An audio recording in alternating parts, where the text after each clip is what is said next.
Hello दोस्तों, कैसे हो? आप लोगों का स्वागत है अतिशय संस्कृतम चैनल पर।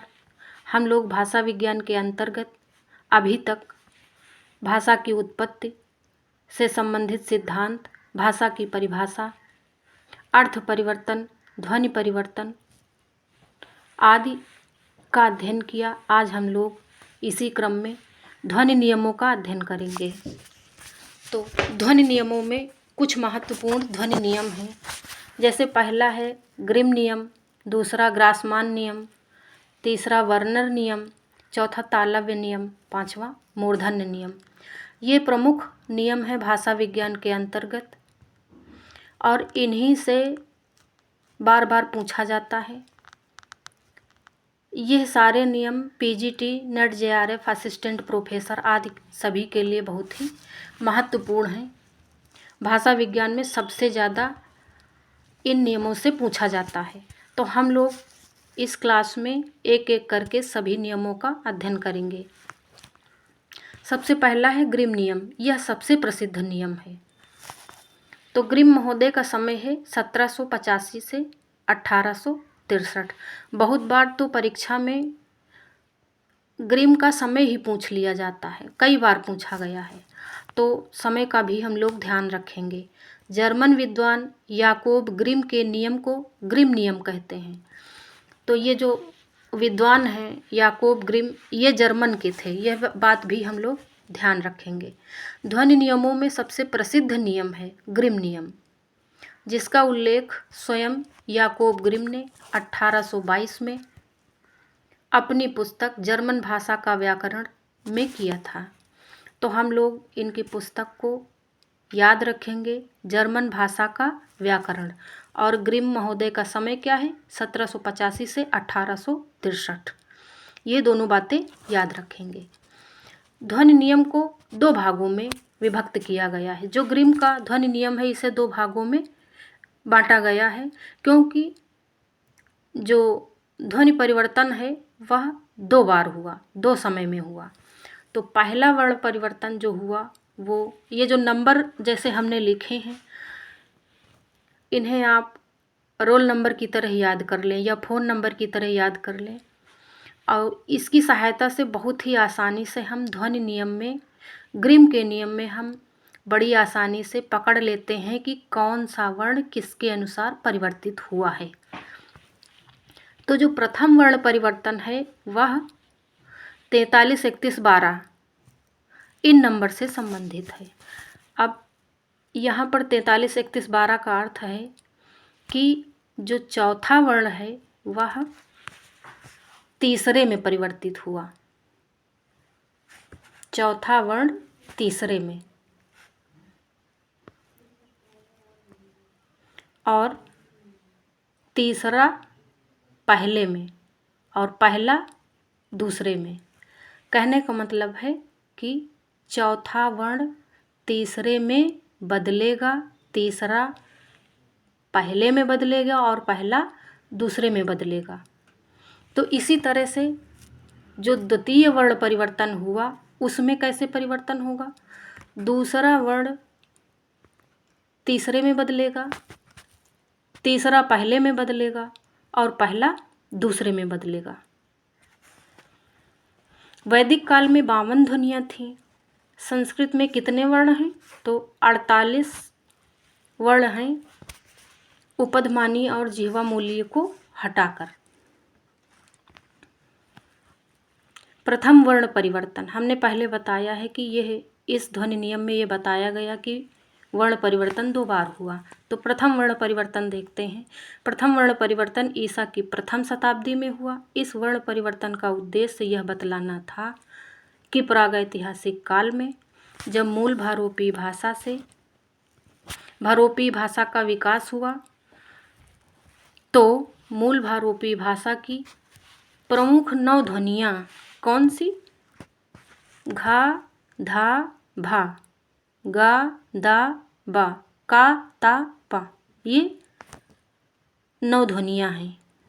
और ये किस में परिवर्तित हुई?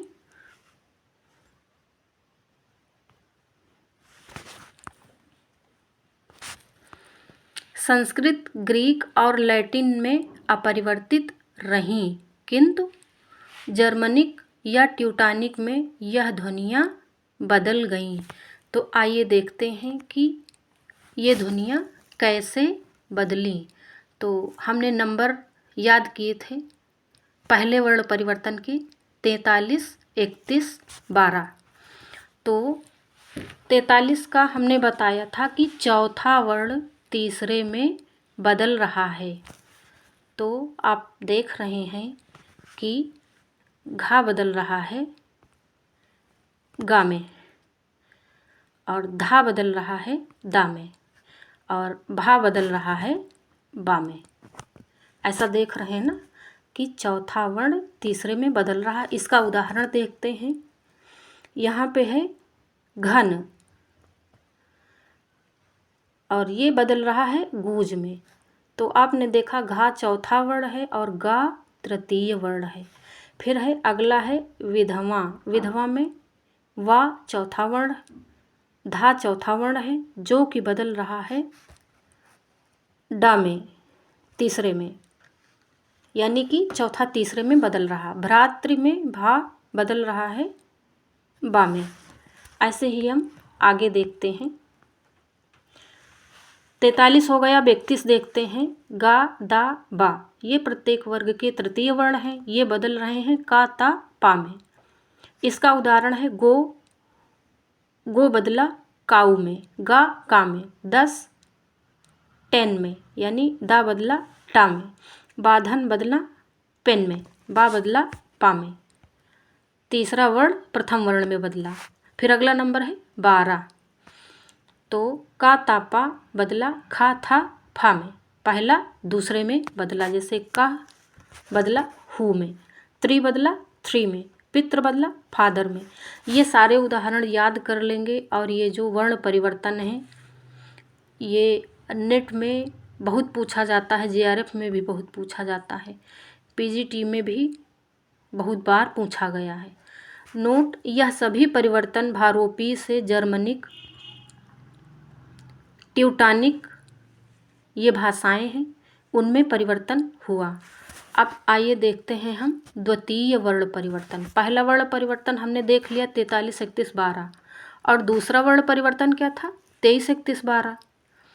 तो द्वितीय वर्ण परिवर्तन, यह वर्ण परिवर्तन ईसा की 7वीं शताब्दी में हुआ। पहला प्रथम में हुआ था, दूसरा 7वीं में।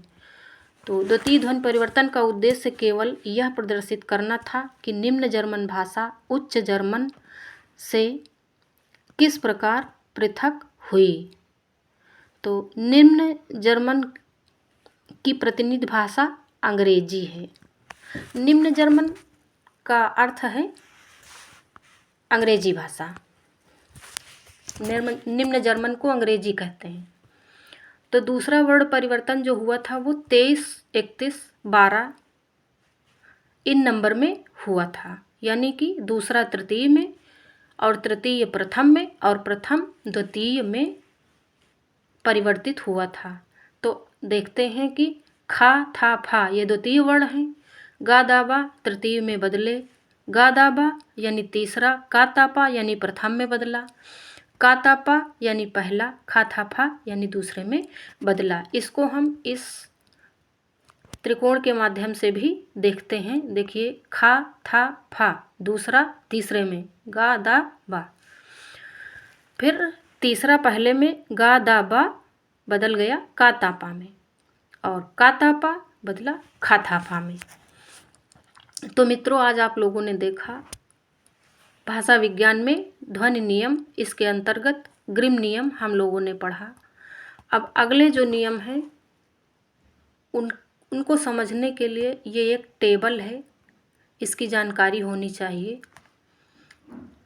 तो स्वर हैं समान अक्षर आ ई उ री, बड़ी री और री, ये इतने वर्ण समान अक्षर कहलाते हैं। संध्य अक्षर ऐ ओ औ हैं। कंठ का खा गा घा अंगा, अकुह विसर्जनीय नाम कंठा। तालव्य चा छा जा झा और इया, इचु यशा नाम तालु। और मूर्धन्य टा ठा, डा और ढा। अड़ा, दंत, ता, था, दा, धा, ना।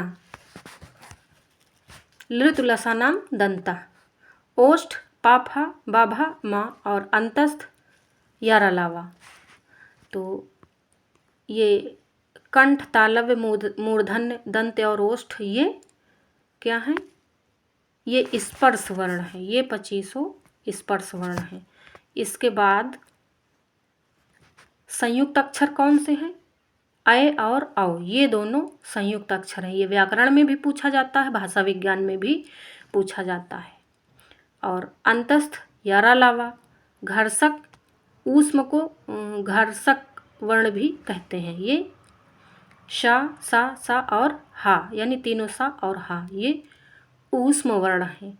इस तालिका को जब हम ध्यान में रखेंगे तो अगले नियम हमें बड़ी ही आसानी से समझ में आ जाएंगे। तो आज का वीडियो कैसा लगा हमें ज़रूर बताएं।